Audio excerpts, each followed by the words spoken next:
शुरू करते हैं। कल जो पैराग्राफ हुआ था अंत में, छोटा सा था, उसको पढ़ के आगे बढ़ेंगे। इसमें कहा गुरुदेव ने कि अनेक प्रश्न इन पंक्तियों में किए गए तथा कुछ के संक्षिप्त उत्तर भी दिए गए। अन्य प्रश्न अब भी ज्यों के त्यों खड़े उत्तर की प्रतीक्षा कर रहे हैं। उत्तर पाकर भी वे संतुष्ट हो जाएंगे, ऐसी आशा करना आशा ही है, निश्चित नहीं। और इसमें विशेष कुछ समझने का प्रतीत नहीं होता है। यही है कि प्रश्न उठते हैं, उत्तर मिलते हैं, फिर भी प्रश्न पूरे नहीं होते और उत्तर की प्रतीक्षा करते रहते हैं। एक के बाद एक प्रश्न है, और जिस दिन समस्त प्रश्नों का उत्तर मिल जाए तो हमारा जो कुछ भी जीवन लेना या इस धरा पर आना वो सार्थक हो जाए। यानी हमारा जो जीवन का प्रश्न है उसका समाधान हो जाए, और यह समाधान होना ही सहज समाधि कहलाता है। यानी अब मन में कोई प्रश्न नहीं, सब कुछ जो भी था कर्म करने को कर्म कर लिया, जो ज्ञान प्राप्त करने को था वो ज्ञान प्राप्त कर लिया, जितना प्रेम और भाव में भक्ति करते हुए व्यतीत करना था जीवन वो कर लिया और अब भी कर रहे हैं। तो फिर बाकी अब क्या रहा? प्रश्न का कोई प्रश्न ही नहीं उठता। तो इस प्रकार से आपके समस्त प्रश्नों का समाधान हो जाए तब समझ में आना चाहिए कि हाँ, सहज रूप में समभाव में हम अपना जीवन व्यतीत कर रहे हैं। तो ऐसी आशा कर रहे हैं गुरुदेव, कह रहे हैं कि उत्तर पाकर भी वे संतुष्ट हो जाएंगे, ऐसी आशा करना आशा ही है, निश्चित नहीं है, श्योर नहीं है कि उत्तर पाकर भी संतुष्ट हो जाए। ये प्रश्न खड़े हैं, खड़े खड़े थक जाते हैं किंतु विश्राम नहीं पाते हैं। आज कह रहे हैं प्रेरणा के खेल अद्भुत, जिन्हें भूत अर्थात प्राणी क्या भूतनाथ ही जाने। प्रेरक कभी प्रत्यक्ष कभी अलक्ष्य, प्रेरणा का रूप नहीं, जैसा पात्र देखती है वैसा ही कार्य कर दिखलाती है, किंतु फिर भी प्रत्यक्ष दिखलाई नहीं देती। न दिखलाई देना और भी उसे अर्थात प्रेरणा को रहस्यमयी बना देता है। प्राणी की प्रेरणा या प्रेरणा के कारण प्राणी का आगमन हुआ है, यह भी विचारणीय है। प्रश्न पर प्रश्न आते रहते हैं, यथाभाव उत्तर भी दिया जाता है, यह भी प्रेरणा ही है। प्रेरणा प्रश्न करती और प्रेरणा उत्तर देती, इसे भी सब प्राणी जान नहीं पाते। मान्यता इष्ट निर्वाचन करती है या इष्ट मान्यता का भाव देता है, यह भी प्रश्न है। इन प्रश्नों का अंत नहीं, सृष्टि का अंत नहीं, प्रलय है, लय है, रूपांतर है, आदि अनेक बातें कही जाती हैं, किंतु बात कहाँ जाती है? बात बनी रहती है, अर्थात प्रश्न का अंत नहीं। अनंत की सृष्टि का रहस्य बातों से क्या, अनुभव से भी पूर्ण नहीं जाना जा सकता। फिर बात तो बात ही है।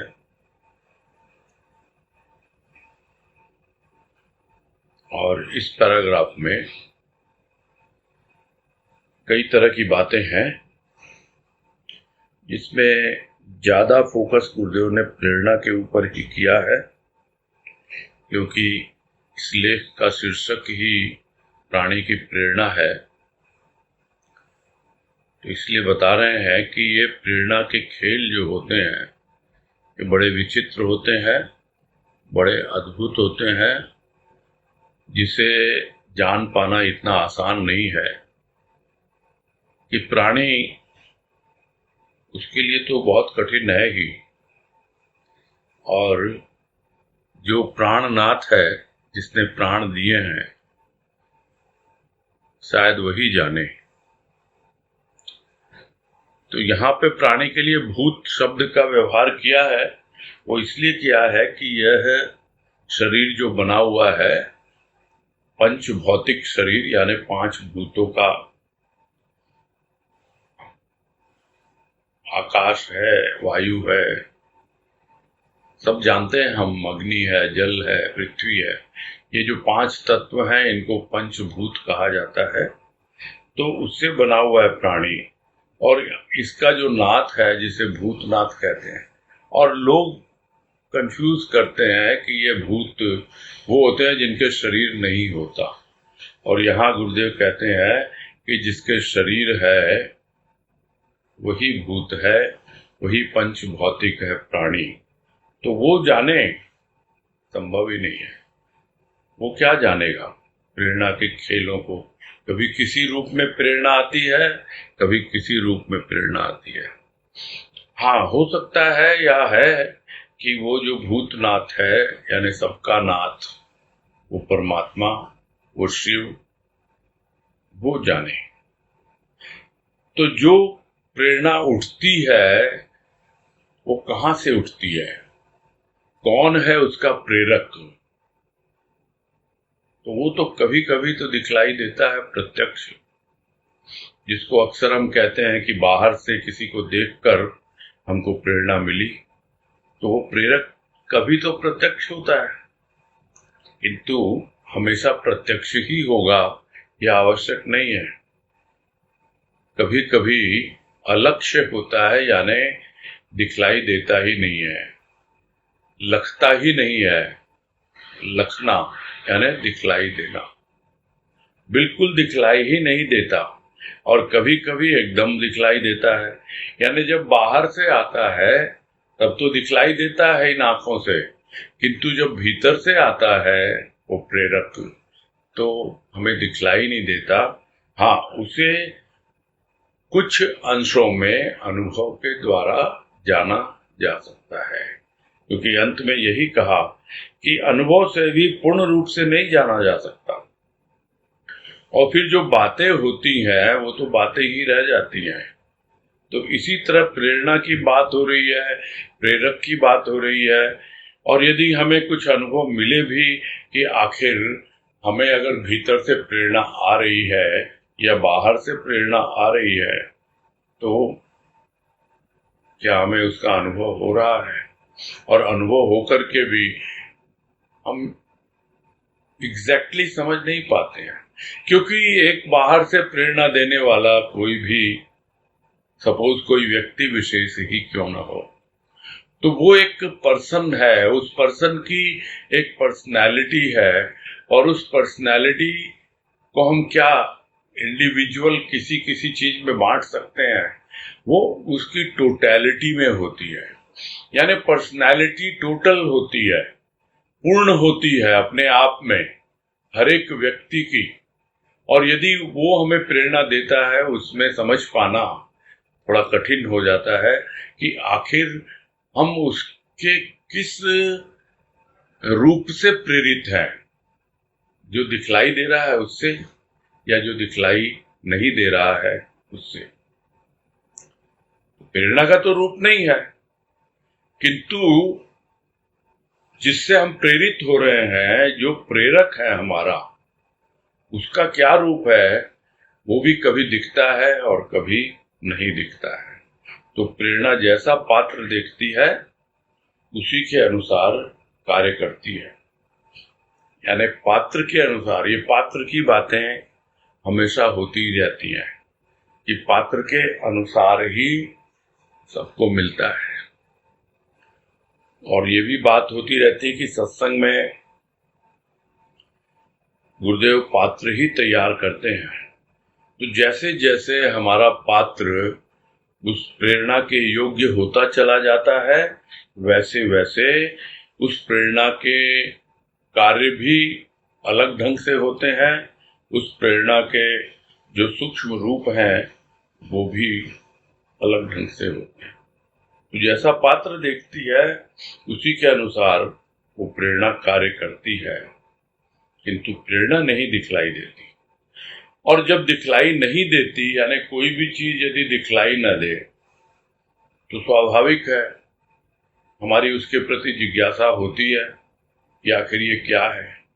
यदि हम उस रहस्य को जानना चाहें तो प्रेरणा भी एक रहस्य ही बन जाती है, रहस्यमयी हो जाती है यह प्रेरणा, क्योंकि उस प्रेरणा को कोई देख नहीं पाता है। अनुभव भी कितना कर पाता है और कितना समझ पाता है। इसलिए कह रहे हैं गुरुदेव कि न दिखलाई देना उस प्रेरणा को और भी रहस्यमयी बना देता है। अब यह भी एक सोचने की बात है कि ये प्रेरणा प्राणी की प्रेरणा है या कोई प्रेरणा थी प्राणी के भीतर, जिस प्रेरणा के कारण इस प्राणी का आगमन हुआ है। यानी प्रेरणा आती है, एक कंटिन्यूअस प्रोसेस, परपेचुअल प्रोसेस। जब तक प्रेरणा का कार्य पूरा नहीं होता तब तक वो हमेशा प्रेरित करती रहती है, यदि प्राणी उस पर ध्यान दे। उठती कहां से है वो, उसका उद्गम कहां पर है? तो यही कहा जाता है कि प्राणों से है। तो यदि प्राणों से है और वो प्रेरणा चली और उस प्रेरणा ने कुछ कार्य करवाए और कार्य संपादित हो गए यदि पूरे के पूरे, तो फिर प्रेरणा शांत हो जाती है। और यदि कार्य पूरे नहीं हुए तो प्रेरणा बनी रहती है और उस प्रेरणा के कारण ही पुनः प्राणी का आगमन इस संसार में होता है। यह विचारणीय है, विचार करें हम, यह कारण है या यह कारण है कि प्राणी की प्रेरणा या प्रेरणा के कारण प्राणी, दोनों ही है।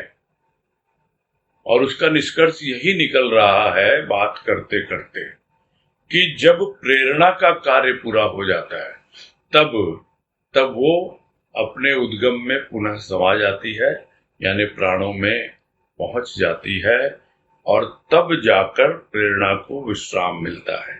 नहीं तो वो प्रेरणा बार बार प्रेरित करती रहती है हमें इस धरा पर आने के लिए। तो प्रश्न पर प्रश्न आते रहते हैं और गुरुदेव कहते हैं उनसे भी बहुत लोग प्रश्न करते हैं और वो उत्तर भी देते हैं बहुतों का। और ये जो उत्तर दिया जाता है ये भी कहीं ना कहीं भीतर की प्रेरणा से ही दिया जाता है, इसमें भी कोई संदेह नहीं है।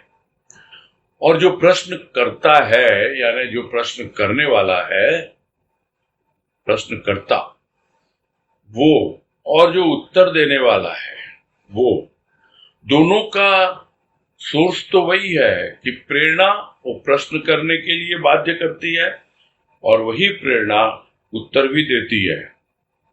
इस बात को कितने लोग जान पाते हैं? समझ नहीं आता है। हम तो बस थोड़ा सा मन में कुछ छोटा सा विचार आया और हमने प्रश्न कर लिया, हमको उत्तर मिल भी गया, तो थोड़ी देर को तो वो प्रश्न शांत होता है, किंतु वो उत्तर भीतर प्रवेश करता है और एक नए प्रश्न को पैदा करता है। तो जब तक हम यह नहीं समझ पाएंगे कि हम अपने प्राणों तक पहुंच जाएं, यानी यह उत्तर, यह समाधान जो प्रेरणा का उद्गम है वहां तक नहीं पहुंच जाते, तब तक प्रश्नों की झड़ी या प्रश्नों की लड़ी लगी रहेगी एक के बाद एक। तो यह विचारणीय है कि प्रेरणा प्रश्न करती है, बिल्कुल करती है, प्रेरणा उत्तर देती है, बिल्कुल देती है, लेकिन सब लोग जान नहीं पाते हैं उसको। प्रश्न करने वाला ही नहीं जान पाता और उत्तर देने वाले वो भी कितना जान पाते हैं, यह भी समझना होगा। उसी प्रकार से कि हमारी कोई मान्यता है और उस मान्यता के अनुसार यदि हमें कोई मिल जाए तो हम उसको अपना इष्ट देव मान लेते हैं। तो यह मान्यता इष्ट का निर्वाचन करती है, और या फिर हमने किसी को इष्ट मान लिया और इष्ट मान लिया, फिर उसने हमें मान्यता का भाव दिया। यह भी प्रश्न है, इस पर भी विचार करें कि हमारी कोई मान्यता थी कि ऐसे राम जी होने चाहिए, हम राम जी को मानने वाले हैं, हम तो हनुमान जी को मानने वाले हैं, हनुमान जी ऐसे होने चाहिए, हम तो फला देवी देवता को मानते हैं, ऐसा होना चाहिए।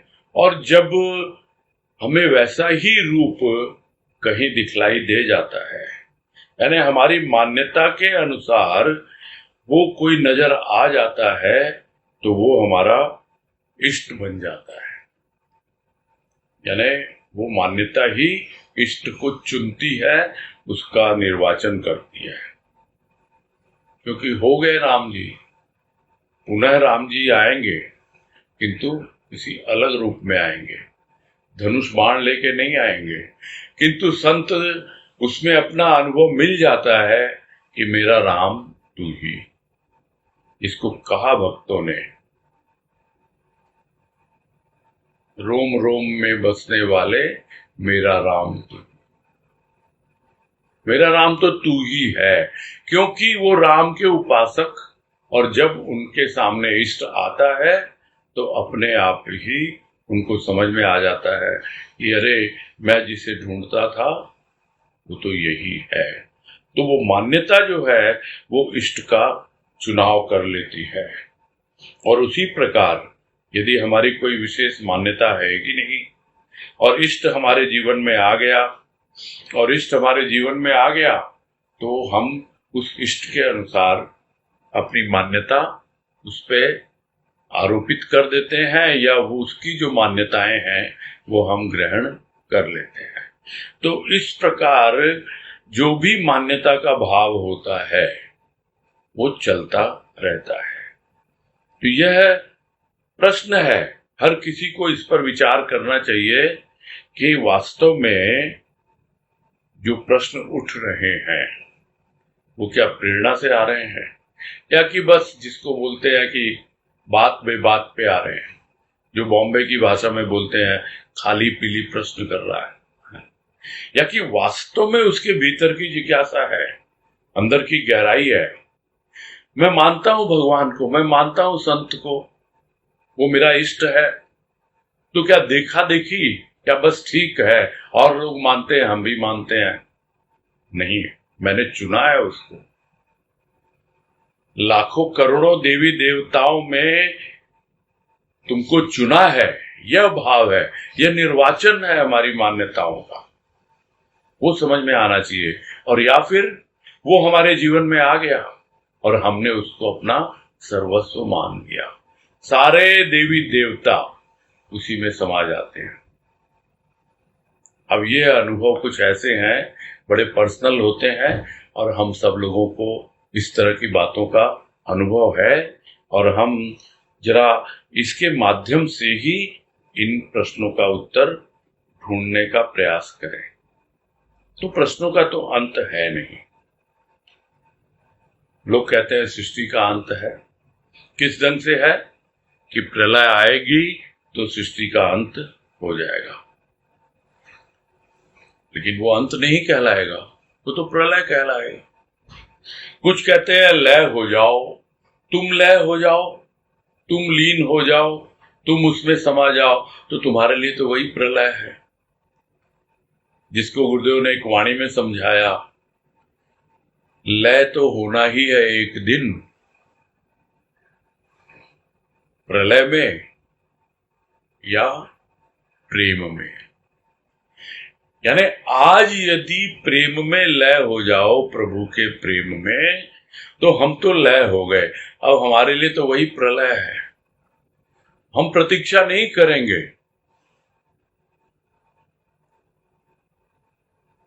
हमारे जीवन में वो आ गया, हम उससे प्रेम करते हैं। नहीं तो लोग क्या कहते हैं, हम इंतजार करेंगे कयामत तक, खुदा करे कि कयामत हो और तू आए, यही कहते रहेंगे। तू आ गया, तू आ गया तो कयामत आ गई हमारे लिए। अब हम लय हो गए तुम्हारे प्रेम में, अब हमारे लिए अलग से कोई प्रलय की आवश्यकता नहीं, किसी कयामत की आवश्यकता नहीं है। तो सृष्टि का अंत नहीं है, वो प्रलय है, वो लय है, और कुछ कहते हैं रूपांतर है। यानी अब सृष्टि फिर से नया रूप ग्रहण करके आएगी। तो इस प्रकार की अनेक बातें कही जाती हैं। तो बातें तो कही जाती हैं, जो भी कही हुई बात है वो कहाँ जाती है, खो जाती है। तो ध्वनि में जब बताया गुरुदेव ने, चिंतन मनन ध्वनि लेख में यही कहा कि ध्वनि कहीं जाती नहीं है। तो बात है क्या, बात शब्द है। शब्द क्या है, शब्द अक्षर है। अक्षर क्या है, उस ध्वनि का ही प्रकट रूप है। यानी वो ध्वनि विद्यमान रहती है, कहां जाती है ये बोलना तो बड़ा कठिन है। तो बात बनी रहती है, कहां रहती है, तो प्रश्न भी बने रहते हैं। तो प्रश्नों का अंत है नहीं, यही समझ में आता है। तो अनंत की सृष्टि का रहस्य, तो इन सब बातों से क्या कोई अनुभव कर पाएगा क्या?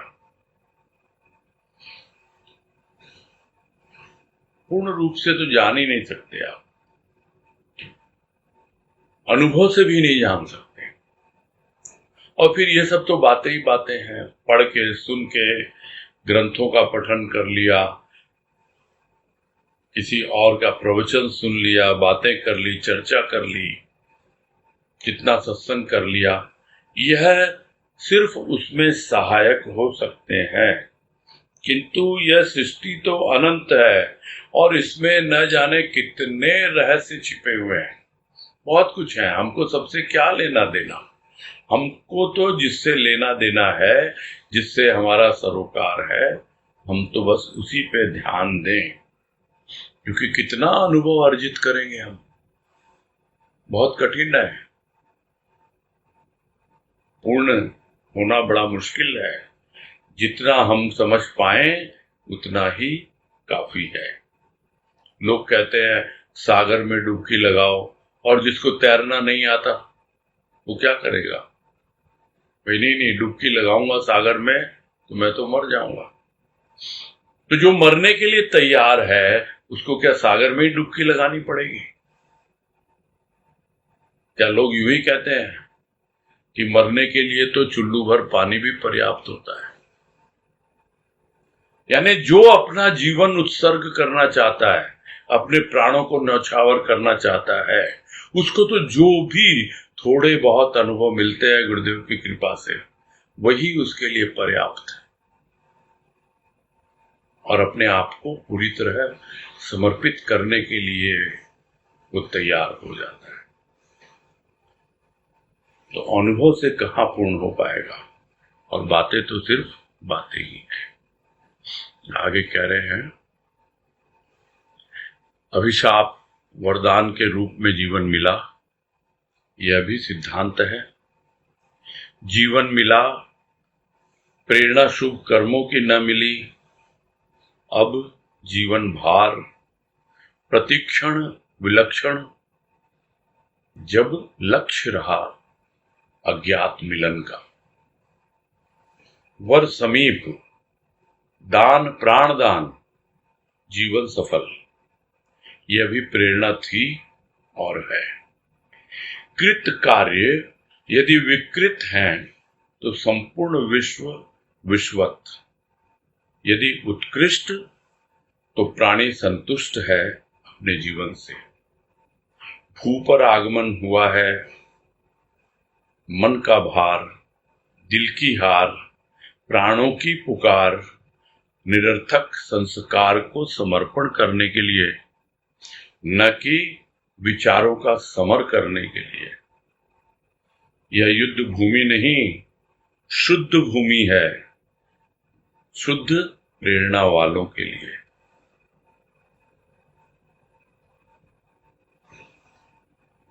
और यही समझा रहे हैं कि यह जीवन जो मिला है हमें,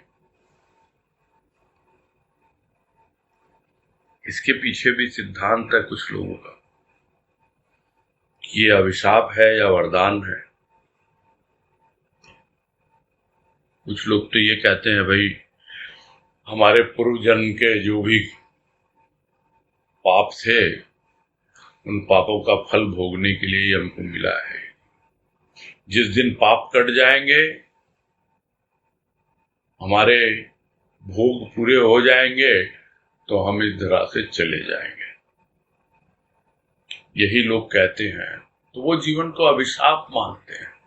ये कैसा जीवन है, हर वक्त परेशानी, हर वक्त झंझट, हर वक्त ये, तो वो उसी का रोना रोते रहते हैं।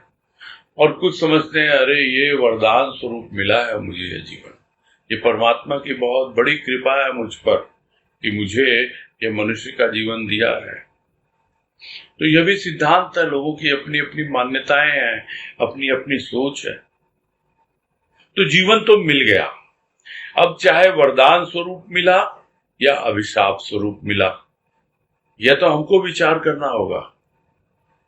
तो जीवन मिल गया, किंतु यदि शुभ कर्मों की प्रेरणा न मिली, तभी तो यह जीवन अभिशाप लगता है, तभी तो यह जीवन भार स्वरूप प्रतीत होता है। एक एक पल, एक एक क्षण बिताना मुश्किल हो जाता है। और दूसरी ओर जिसका प्रत्येक क्षण कुछ विलक्षण ढंग से, यानी उसके भीतर जो छिपी हुई अपनी प्रतिभा है, जो छिपे हुए गुण हैं, वो प्रकट होने शुरू हो जाते हैं उस प्रेरणा के द्वारा, तब वो पाता है अरे क्या मेरे लिए ऐसा संभव था। तो प्रत्येक क्षण विलक्षण हो जाता है उसके लिए।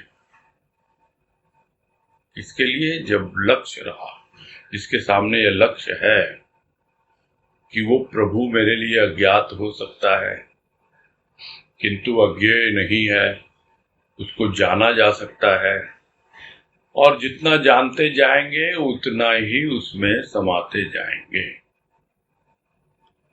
तो वही कहलाता है अज्ञात मिलन। जो अज्ञात है, जितना जान लिया उसमें समा गए, वो हम में समा गया, हम उसमें समा गए। और इस प्रकार ही जो सुनी सुनाई बातें होती हैं कि भक्त भगवान में समा रहा है और भगवान भक्त में समा रहा है, ये सुनी हुई बात नहीं लगती। फिर यही लगता है कि यह तो अज्ञात मिलन हो रहा है। अज्ञात के साथ उस अज्ञात को जितना अनुभव कर लिया, जितना जान लिया, बस अपने आप को उसी में विसर्जित करते जाओ, उसी में अपने आप को लय करते जाओ। तब भीतर से एक विलक्षण प्रतिभा, एक ऐसे गुण प्रकट होते हैं जो सोच नहीं सकता प्राणी, तो यही उसका जीवन बन जाता है। तो एक ओर तो जीवन भार स्वरूप है जो अभिशाप लगता है, और दूसरी ओर यह जीवन है जो उसे वरदान लगता है। अब क्या है उसका वर, वो समीप है। तो वरदान है, वर समीप, और दान क्या करेगा, प्राण दान कर देगा, पूरा का पूरा जीवन न्यौछावर कर देगा, और तभी जाकर के प्रेरणा सफल होती है। तो यही कह रहे हैं यहाँ पर कि यह भी प्रेरणा थी और है। ये अपना अनुभव, नितांत अपना अनुभव हम लोगों के साथ शेयर कर रहे हैं गुरुदेव। और यदि इस अनुभव को पकड़ के हम भी अपने जीवन को इसी राह पे ले जाएं, तो कोई संदेह नहीं है कि हमारा जीवन भी सफल हो जाएगा। वर हमारे समीप है, और हम प्राण दान करें, यानी प्राणों को न्यौछावर कर दें उसके लिए, तो हमारा जीवन भी सफल हो जाए। यह प्रेरणा गुरुदेव को मिली, और वही प्रेरणा आज भी है और वो हमें दे रहे हैं। किंतु यदि कृत कार्य विकृत है, यानी किए हुए जो भी काम है हमारे, जिसको हम कहते हैं पूर्व जन्म के संस्कार, या इस जन्म में भी जो काम किए वो विकृत है, विकारों से युक्त हैं, या जैसा होना चाहिए वैसा नहीं होके दूसरी दिशा में जा रहे हैं कि हमको सत्संग करना है, किस लिए करना है? तो जो उद्देश्य है उसके अनुसार करना है। किंतु हम दूसरे पर्पस के लिए, दूसरे उद्देश्य के लिए सत्संग में जाते हैं, तो वो कार्य तो हो रहा है सत्संग में जाने का, किंतु वो कार्य विकृत हो जाता है।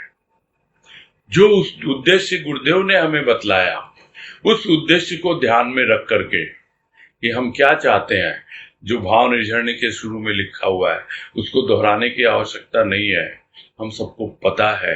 यदि हम उसको फॉलो नहीं करते हैं, उस ढंग से अपना उद्देश्य नहीं रखते, अपना लक्ष्य नहीं रखते, तब तक हम कृत कार्य जो है, हमारे किए हुए कार्य, उनको समझ नहीं पाएंगे। और समझते भी हैं, किंतु अभी सही दिशा नहीं मिली, तो कृत कार्य यदि विकृत है तो फिर संपूर्ण विश्व विश्वत है, यानी विष की तरह लगेगा। अभाव पूर्ण जीवन जीता रहेगा, विषयों में ही लगा रहेगा प्राणी। और यदि कृत कार्य उत्कृष्ट है, यानी बहुत अच्छे धरातल के हैं, बहुत है जैसा होना चाहिए, तो फिर हमें भी संतुष्टि होगी कि हाँ, हम सद्गुरु को मान रहे हैं, हम सत्संग कर रहे हैं, हम उसके वचनों का पालन कर रहे हैं, हम उसकी वाणी का सेवन कर रहे हैं, हम उसके लेखों को समझने की कोशिश कर रहे हैं, और हमारे जीवन का यही उद्देश्य है। ये नहीं कि बस गए, उठे सुबह, थोड़ा सा दीपक जला लिया, धूपबत्ती जला दी और एक ताली हिला ली और हो गया हमारा। तो हम तो मानते हैं गुरुदेव, क्या यही दे के गए गुरुदेव?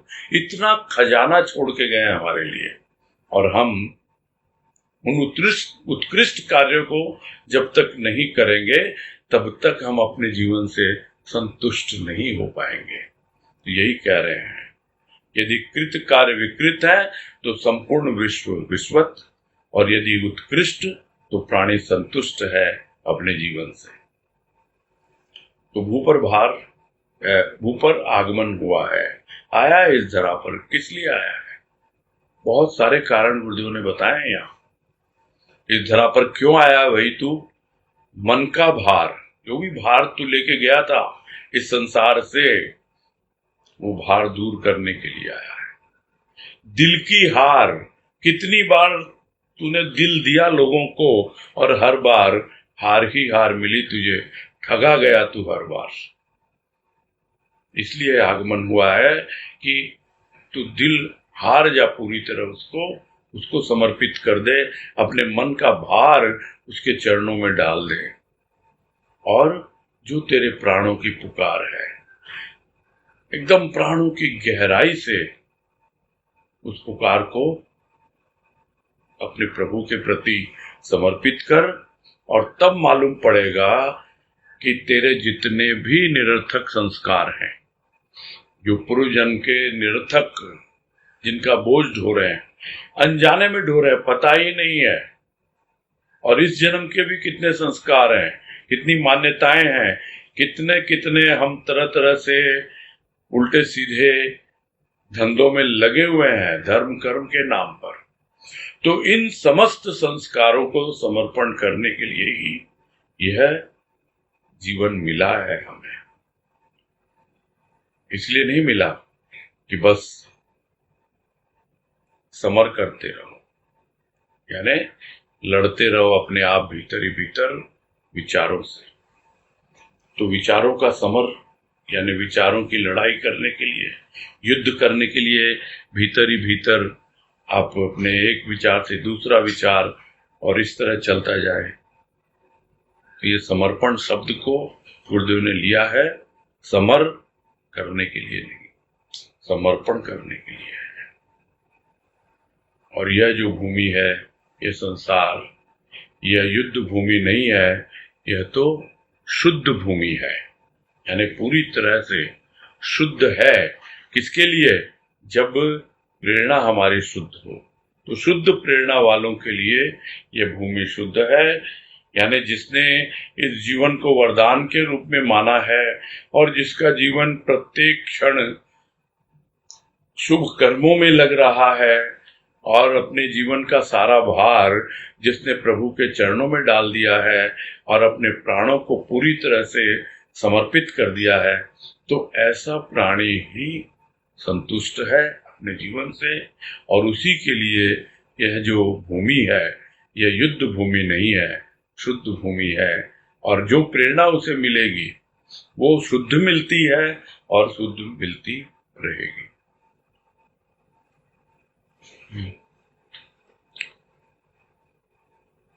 आगे का पैराग्राफ थोड़ा सा ले लेते हैं, अभी समय है। कहते हैं गुरुदेव कि प्रेरणा और प्राण, प्राणी और वाणी, इन चारों के रहस्य की आंशिक जानकारी भी प्राणी के प्राणों में नवजीवन का संचार करती है।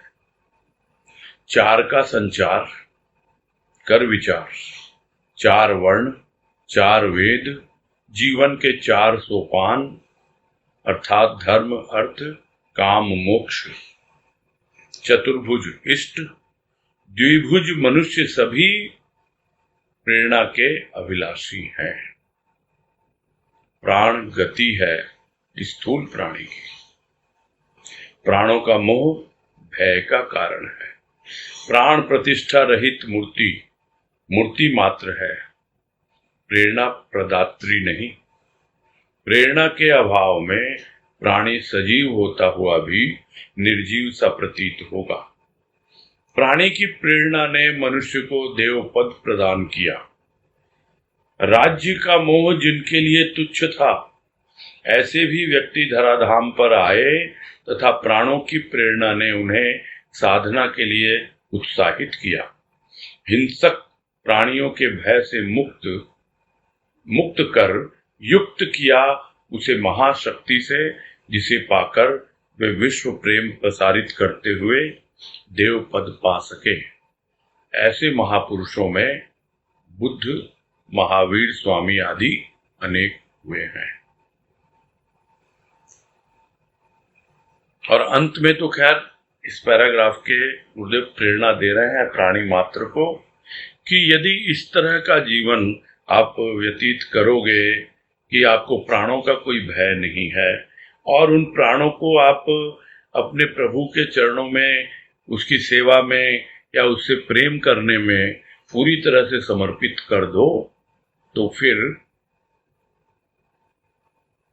आप किसी भी रूप में जो भी हो गए हैं, महावीर, बुद्ध इत्यादि, उन सबसे प्रेरित होकर के अपने प्राणों का मोह छोड़े। आएंगे हिंसक पशु, आएंगे, क्या कर सकते हैं हमारा? कुछ नहीं, ये सब जाके तपस्या करें। किंतु हमारे साथ जो हिंसक पशु लगे हुए हैं, जो विषय विकारों के, जिसके बारे में बहुत चर्चा हो चुकी है आनंद पथ के समय, उनसे थोड़ा हमें सावधान रहना होगा। तो प्रेरणा क्या है, प्राण क्या है, प्राणी क्या है और वाणी क्या है? ये चार जो शब्द हैं, इन चारों की जानकारी, इनकी जानकारी, इसके पीछे क्या रहस्य छिपा हुआ है, वो अगर आंशिक रूप से भी समझ में आने लगे तो प्राणी के प्राणों में एक नवजीवन का संचार होने लगता है कि आखिर प्रेरणा आ कहां से रही है और ये प्राण है कहाँ स्थित है। स्थूल प्राण ही पता नहीं लगता और सूक्ष्म प्राण वो तो बहुत गहराई में है। और जो प्राणी, उसकी जो एक एंटाइटी है, यानी पूरी तरह से जो उसका अस्तित्व है, और जो वाणी आ रही है बाहर से, जो वाणी आ रही है भीतर से, आखिर क्या है इन सब का रहस्य? और वो रहस्य जैसे जैसे उद्घाटन होता है वैसे वैसे हम पाते हैं कि हाँ, हम समझते थे कि हमारा जीवन तो ऐसे ही अभिशाप के रूप में बीता चला जा रहा है। हमारा जीवन तो भार स्वरूप है, किंतु अब हमें आगे बढ़ने की प्रेरणा मिल रही है। अब धीरे धीरे हम प्राणी होते हुए भी अपने सूक्ष्म प्राणों की अनुभूति पाने का प्रयास कर रहे हैं। किसके माध्यम से? सद्गुरु की वाणी से। और वो सद्गुरु की वाणी हमारे प्राणों में नवजीवन का संचार कर रही है। और यह संचार किसके लिए? सभी के लिए है। ये चार का संचार है। इस पे विचार करने की आवश्यकता कह रहे हैं गुरुदेव कि चार वर्ण हैं। जो वर्ण की बात पहले आई, ध्यान में होगा सबको, जो रेगुलरली रहते हैं साथ। क्षत्रिय है, ब्राह्मण है, वैश्य है, शूद्र है, ये चार वर्ण कहलाते हैं। चार वेद भी हमको पता है, उसको बोलने की आवश्यकता नहीं है। और जीवन के चार सोपान हैं, यानी चार अलग अलग अवस्थाएं होती हैं जो हमारे जीवन को आगे बढ़ाती है। वो धर्म, अर्थ, काम, मोक्ष। और हमारा जो इष्ट है, जो भगवान, जो हम कहते हैं वो चतुर्भुज है, वो भी चार है। तो ये जो भी चार हैं, इन सब में क्या चाहिए हमको? ये जो दो हाथ का द्विभुज का जो मनुष्य है, ये ही नहीं, ये सबके सब प्रेरणा के अभिलाषी हैं।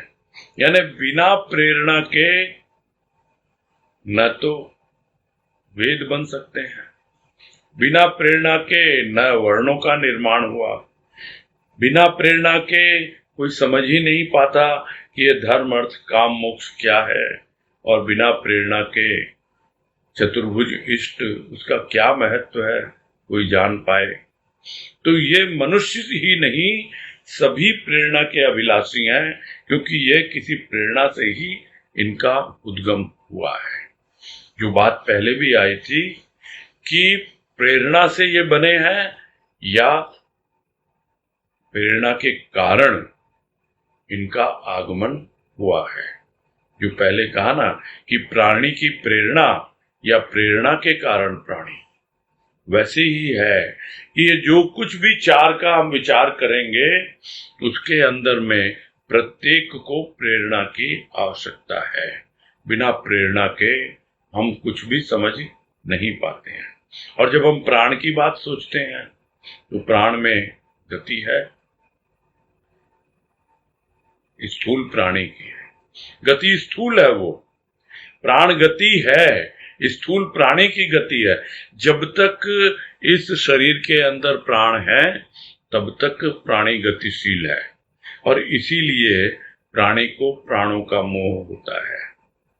फिर समझा रहे हैं कि यदि मूर्ति है कोई, उसकी प्राण प्रतिष्ठा न हुई हो तो वो तो मूर्ति एक मूर्ति मात्र है, एक पत्थर की मूर्ति है। और उससे कोई अगर प्रेरणा लेना चाहेगा तो प्रेरणा मिलेगी नहीं। वो प्रेरणा प्रदान करने वाली नहीं है, प्रेरणा पदार्थी नहीं है।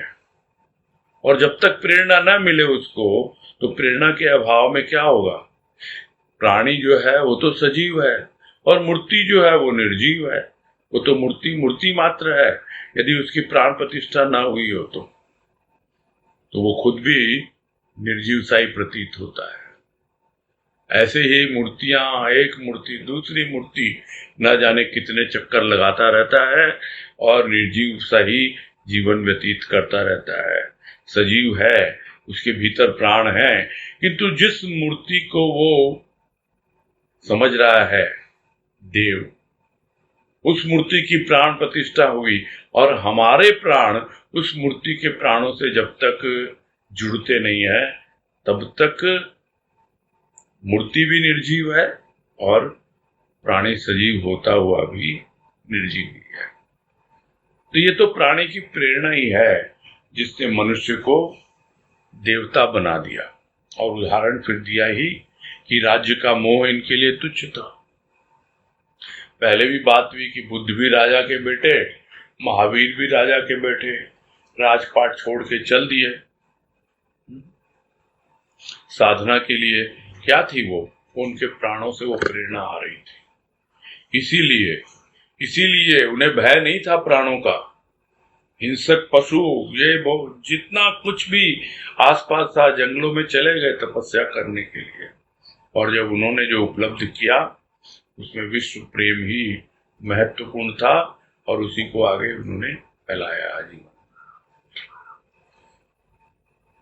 तो संक्षेप में ये है। थोड़ा और कुछ बाकी रह गया हो तो कल इस पैराग्राफ पे और बात कर लेंगे, लेकिन ऐसा लग रहा है कि हाँ, हमने मोर और लेस इसका भाव समझ लिया है।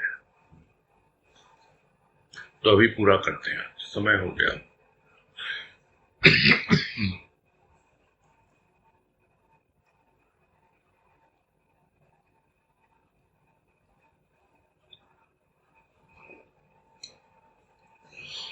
अजय झुंझुनवाला, हाँ बोलिए।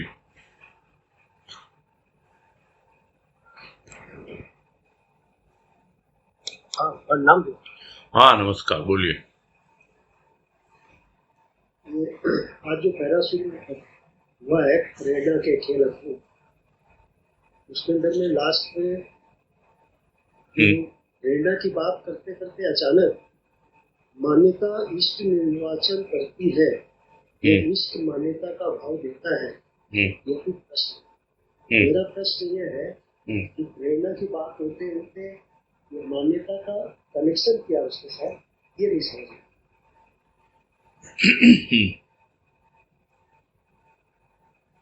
मान्यता का कनेक्शन ये है, उदाहरण से समझाया एक्चुअल में। क्योंकि प्रेरणा प्रश्न करती है, प्रेरणा उत्तर देती है। तो प्रश्न करने वाली भी प्रेरणा है, उत्तर देने वाली भी प्रेरणा है। ये सब लोग जानते नहीं है। तो वैसे ही है, यहाँ प्रेरणा की जगह मान्यता ले ली गुरुदेव ने उदाहरण से समझाने के लिए कि ये मान्यता है, उसकी वजह से इष्ट हमारे सामने आया या हमको वो इष्ट मिल गया तो हमने उसको मान लिया। अच्छा चलो, आपने इतना बोला ना, मैंने कहा सबका अपना पर्सनल अनुभव है। ये लाइन बोलते हुए मैंने कहा था, शायद आपको ध्यान हो। हम सबका अपना पर्सनल अनुभव है। तो ऐसा ही कहा जाता है, इतने लाखों देवी देवता हैं, सब लोग मानते हैं उसको। तो उसकी प्रेरणा कहाँ से मिलती है? घर परिवार में ही मिलती है ना, जिसकी मान्यता होती है उसके अनुसार ही मिलती है। उसी के अनुसार हम इष्ट का निर्वाचन करते हैं। लेकिन बहुत बार हम इष्ट का निर्वाचन कर लेते हैं, लेकिन हम उससे संतुष्ट नहीं होते हैं। हमारे भीतर कुछ और प्रेरणा जो है कार्य करने लगती है। तो इष्ट जो है वो यदि कोई आए हमारे जीवन में, तो हमारी सारी जो मान्यताएं हैं, वो पहले की मान्यताएं वो धराशायी हो जाती हैं और फिर हम इष्ट को ही मान के आगे अपना जीवन यापन करने के लिए प्रेरित होते हैं। बोलने के लिए तो मैं खुद भी बोल दिया करता हूँ कि भाई बहुत अनेक देवी देवता हैं, कहाँ कहाँ चक्कर लगाते हैं, ये मिलता वो मिलता है। लेकिन हमारे साथ तो वैसा कुछ हुआ ही नहीं। देखते हैं घरों में, सभी घरों में सभी देवी देवताओं की तस्वीर लगी होती है ना। तो सबकी अपनी मान्यताएं हैं, वो छोड़ना नहीं चाहते हैं। किंतु जब देखा हमने, हमारे घर में तो बाबा के अलावा और गुरुदेव के अलावा और कोई तस्वीर देखी ही नहीं हमने। तो हम तो उसी को मानेंगे। तो हमको तो जो इष्ट सामने आया वही मान्यता का भाव दे देता है कि मेरा तो इष्ट यही है। और किसी की मान्यताएं होती हैं राम के प्रति, कृष्ण के प्रति, उनको गुरुदेव मिलते हैं तो बोलते हैं हाँ, हमको तो गुरुदेव में ही राम और कृष्ण दिखलाई देते हैं। तो ये इन सब चीजों के पीछे जो प्रेरणा है वही कार्य करती है। अन्यथा आप मान के चलते रहोगे, वो एक ही ढर्रे पे अपना जीवन बिताते रहोगे। तो आपने निर्वाचन क्या किया? आपने इष्ट का निर्वाचन ही नहीं किया। और इष्ट यदि आपके जीवन में आ भी गया तो आपने उसको माना ही नहीं। यानी सब कुछ होते हुए भी, प्रेरणा होते हुए भी आपने प्रेरणा से काम नहीं लिया। यही प्रेरणा की बात चल रही है ना। ये उदाहरण देकर के मान्यता के आधार पे समझा रहे हैं, है ना। ठीक है, ठीक है। हाँ, हरिओम। नेक्स्ट है अनीता तुलसियान। हाँ, बोलिए। प्रणाम भैया। हाँ, नमस्कार, बोलिए। भैया जो कल बात हुई थी उस पर मुझे पूछना था। वो पैराग्राफ शुरू हो रहा था, सृष्टि का प्रत्येक कार्य किसी न किसी कारण से ही संपादित होता है। उस पैराग्राफ में हाँ, उसकी लाइन है, उसकी अगली जो लाइन है, कारण कार्य में प्रेरणा का स्थान कहाँ, यह भी प्रश्न हो सकता है। भाव में न कार्य संभव है न कारण, तो कार्य तो किसी न किसी कारण से होता है। कारण में भी प्रेरणा है और कार्य में, तो इसमें मैं थोड़ी कंफ्यूज हो रही हूँ। आप अपना कारण है वही प्रेरणा समझ में आ रही है। एक जगह रखो तो माइक को थोड़ा सा और कारण में एग्जाम्पल। नहीं, आपकी आवाज लहरा रही है, आप माइक के पास में मुंह इधर उधर मत हिलाओ, है ना। ये क्या समझना चाह रहे हो? प्रेरणा के अभाव में न कार्य संभव है न कारण, यही बोल रहे हैं क्या? हाँ, मतलब मुझे ऐसे लगा कि मुझे नहीं लग रहा है, आवाज आ रही है अभी? आवाज तो ठीक आ रही थी, लहरा जाती है आपकी आवाज। आपकी आवाज लहराने लगती है, इधर उधर, कभी धीरे होती कभी जोर होती है, ये समझ में नहीं आया। हाँ, बोलिए बोलिए। हाँ, मुझे लगा कि कार्य किसी न किसी कारण से होता है, तो ठीक समझ में आती बात, लेकिन कारण में भी प्रेरणा है, ये बात थोड़ी सी एग्जाम्पल देख के बताएंगे या तो दोनों एक जैसे लग रहे हैं, कारण भी और प्रेरणा भी।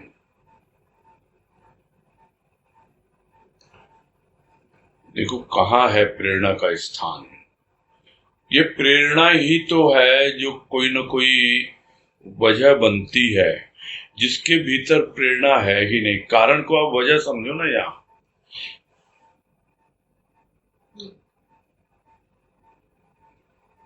चलो ठीक है, बोलेंगे कि हमारी तो माता जी सत्संग में जाती थी इसलिए हम भी सत्संग में लग गए, यही वजह है सत्संग में लगने की।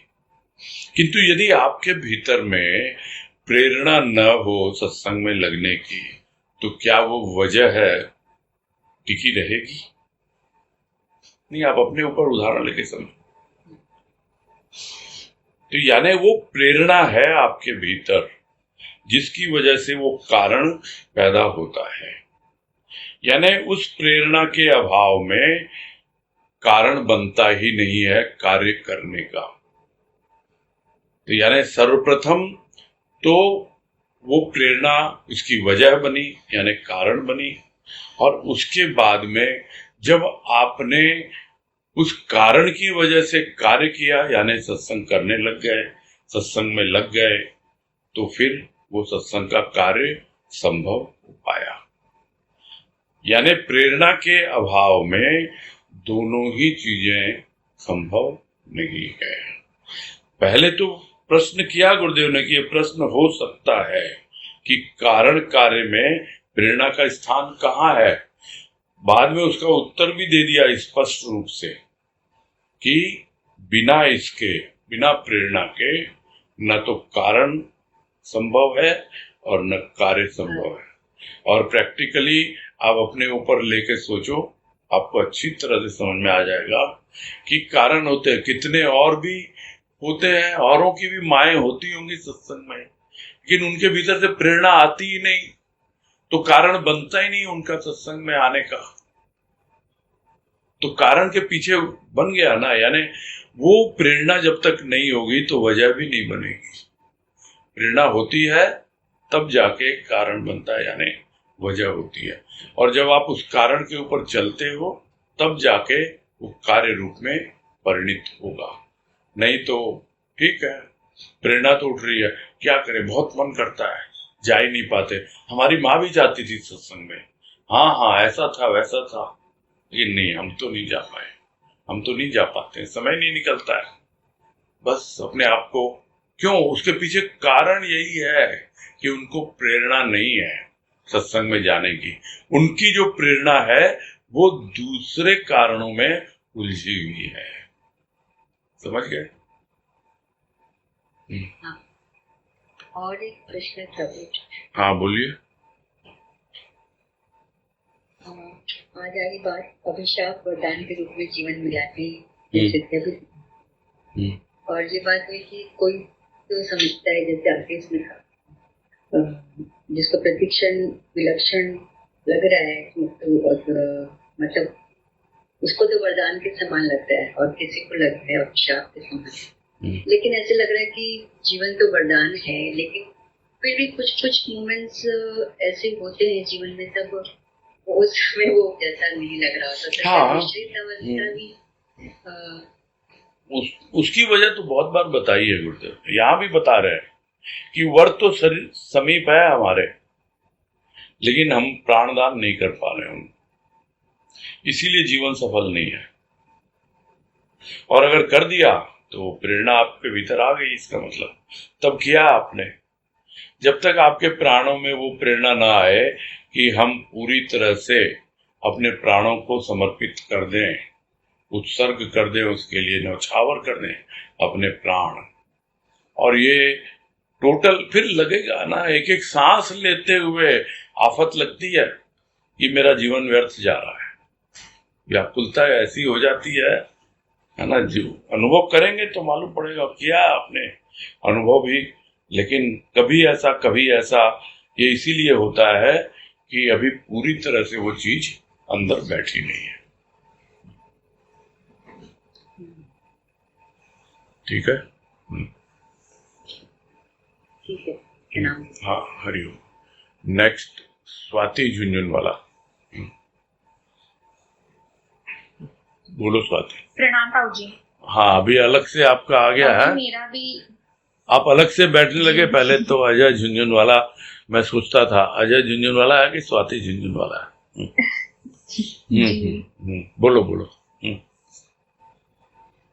ताऊ जी, मेरा क्वेश्चन भी जो अनीता आंटी अभी पूछी थी, उसमें जो फर्स्ट क्वेश्चन था उसी से जैसे आपने अभी बोला, लेकिन एक मतलब एक बात जो मेरे मन में कल से चल रही थी कि हम कभी कभी किसी कार्य को करना होता है और उस कार्य को करने के लिए अंदर से बार बार कोई चीज होती है जो हमें रोक रही होती है।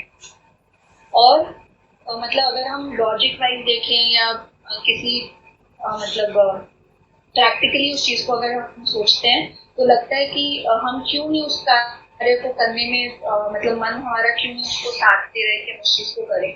और फिर किसी कारणवश मतलब फिर इसी कश्मकश में या ऐसे सिचुएशंस बनते हैं कि वो अल्टीमेटली काम होता नहीं है, और हमको क्योंकि लॉजिक बोलता है कि वो काम होना चाहिए तो हम ऐसा सोचने लगते हैं कि ये तो अच्छा नहीं हुआ, ये मतलब होना चाहिए था। पर कुछ टाइम बाद जाके हमको समझ आती है कि ये तो मतलब ये जो कारण नहीं हुआ उसके पीछे तो कोई और ही कारण था, मतलब ये मतलब कुछ हमारे लिए कुछ और नेगेटिव हो जाता, इसीलिए उस मोमेंट में वो एक छोटा सा काम जो था वो नहीं हुआ।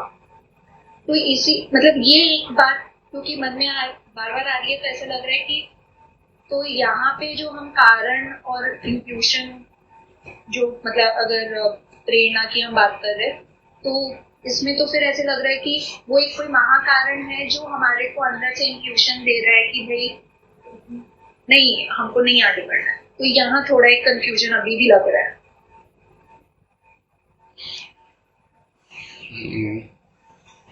आप जो सब बातें बोल रहे हो ना, जो बातें अब चल रही हैं यहाँ पर, उससे कोई विशेष उनका संबंध नहीं है। यहाँ पूरे आध्यात्मिक जीवन की बातें हो रही हैं और आप जो बातें कर रहे हो वो भौतिक जीवन से संबंधित कर रहे हो।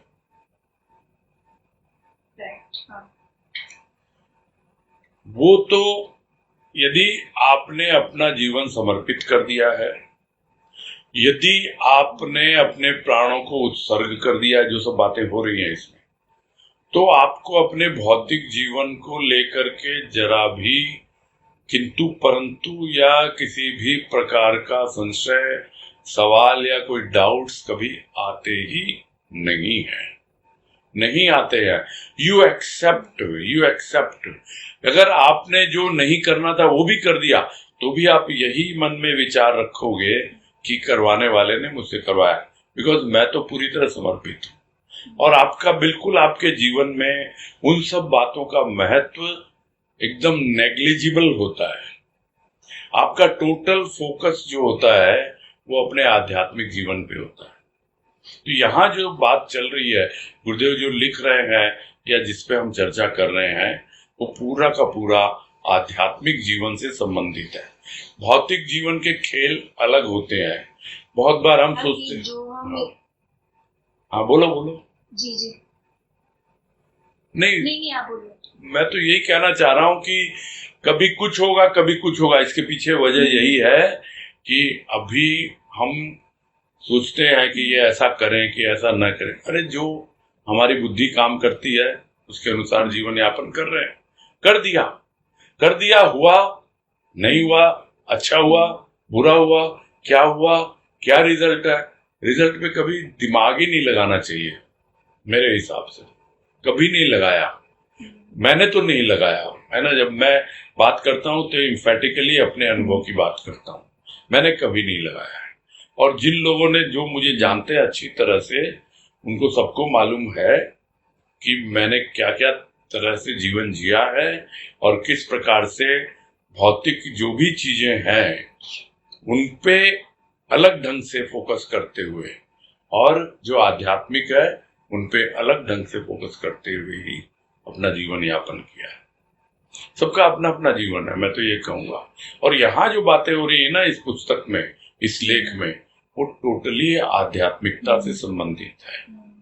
और भौतिक जीवन में हम इनको लगाएंगे, करेंगे तो ठीक है, अपने हिसाब से करते रहो, वो आपकी मर्जी है कि हम चाहते थे ऐसा करना, अरे ठीक देखो है ना, कुछ हो जाता उल्टा पुल्टा, हमारा मन तो सोच रहा था ये गलत हो गया, अरे देखो गुरुदेव ने बचा लिया ना, बाद में देखो उसमें इतना लॉस हो जाता है, हमको तो ये प्रॉफिट होना था, चलो वो दूसरे ने लिया, उसको लॉस हो गया, हम तो बच गए उससे। तो ये सब दुनियादारी है ना। खैर मैं उस पे मेरा दिमाग ज्यादा चलता नहीं है। लग रहा था कि शायद नहीं, वही लग रहा था मुझे, कल से भी लग रहा था कि कुछ तो डिस्कनेक्ट हो रहा है, मतलब इस चीज में। नहीं वो नहीं, वो गुरुदेव का उद्देश्य नहीं है। यहाँ गुरुदेव का वो उद्देश्य नहीं है इसको लिखने का कि आप अपने दुनियादारी में अपनी प्रेरणा में या उसमें घुसाओ उसको, है ना। गुरुदेव मेरा ये काम कर दे, आपकी प्रेरणा से ये हो गया, आपकी कृपा से ये हो गया, ये नहीं। ये बहुत लोअर लेवल की चीजें है ये, है ना। ठीक है, समझ में आ गई ना सब बात? हेलो हाँ, समझ में आ गई ना सब बातें? जी ताऊ जी एक और, जैसे आप बोल रहे हैं कि प्रेरणा इंट्यूशन है, जो अंदर से प्रेरणा आती है वो इंट्यूशन है, तो फिर ये वही इंट्यूशन है ना, मतलब जैसे अगर हम, अरे आपके भीतर वो अभी शुद्ध, जो अंदर से एक हमको आवाज जैसी आती है, अभी आपके भीतर वो शुद्धता आई ही नहीं है। वो प्राणी की जो प्रेरणा जो प्राणों से निकलती है वो डिस्टॉर्ट होके आ रही है। जो अभी बात आ रही थी ना, वो विकृत हो रही है, वो डिस्टॉर्ट होके आ रही है, और आप उसको सही समझ रहे हो और उसी में उलझे रहते हैं कि हम जो प्रेरणा हमको मिल रही है हम तो बहुत सही चल रहे हैं। वो डिस्टॉर्शन है उस प्रेरणा का, वो ठीक नहीं है उसका रूप। जब तक पूरा भीतर का पैसेज क्लियर नहीं होता है तो प्राणों से जो प्रेरणा चलती है प्राणी की, वो प्रेरणा जो है अलग अलग रूपों में आती है। अब हमको उसको धीरे धीरे उस पर वर्क करना होगा ना। यहाँ तो बिल्कुल प्योरेस्ट फॉर्म में समझा रहे हैं गुरुदेव कि प्योरेस्ट फॉर्म में वो प्राणी की प्रेरणा क्या होती है। आप अपना आजमाइए, देखिए कि किस ढंग से आपके भीतर वो प्रेरणा आ रही है। और भौतिकता में तो ओनली 10% ऑफ योर लाइफ। आपका जो टोटल जीवन है that is only 10%, and people are spending 100% of their time on this. तो वो तो उनकी अपनी मर्जी है कि अपने 10% जीवन के लिए अपना 100% पूरा समय बर्बाद कर रहे हैं वो या लगा रहे हैं, वो उनकी चॉइस है। कौन किसी को रोक सकता है क्या? सबको अपनी है स्वतंत्रता है अपने ढंग से जीवन जीने की, है ना। गुरुदेव का काम है बताना और हमारा काम है उसको लोगों तक पहुंचाना, यही काम हमको दिया है। अब बाकी फिर भी समझें ना समझें, किस ढंग से जीवन जीते हैं नहीं जीते हैं, दैट इज देयर चॉइस, उसमें कोई कुछ बोल नहीं सकता है ना। ठीक है जी। तो जी टाइम तो हो गया है, लेकिन एक क्वेश्चन कल के लिए छोड़ दो। कल बोलूं क्या? कल के लिए छोड़ दो। जी ओके जी। हाँ जी ताऊ जी ठीक है, फिर पूरा करते हैं। प्रणाम। हाँ हरि ओम।